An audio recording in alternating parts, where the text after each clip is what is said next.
In this question, you're given 4 points.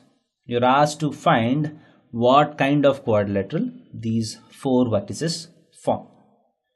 So as we have seen in the theory, to find the nature of quadrilateral, we need to find 6 distances. That is the lengths of sides and the lengths of diagonals. So let us try to find the lengths of sides.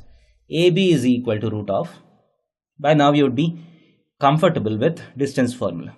So I'll try to do the numbers directly. So AB is equal to root of 3 minus 1, that is 2 square, plus 6 minus of minus 2 is 8. 8 square. That is equal to root of 64 plus 4 is 68. What is BC? Root of 5 minus 3 whole square, 4 plus 10 minus 6 whole square, 16. That is equal to root of 20. What is CD? Root of 3 minus 5 whole square plus 2 minus 10 whole square, that is 8 square. Again root of 68. What is DA? Root of 3 minus 1 whole square plus 2 plus 2 whole square is equal to root 20. For now, the pair of opposite sides are equal. Now let us go to the diagonals also.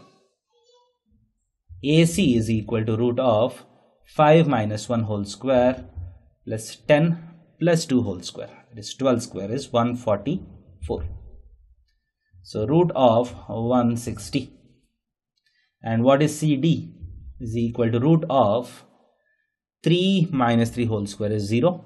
0 square plus 6 minus 2 whole square is 16. That is equal to 4. So as you can see, AB is equal to CD and BC is equal to DA. The opposite sides are equal and diagonals are not equal. Hence, the figure is a parallelogram. So ABCD is a parallelogram. That's the answer to this question. Thank you.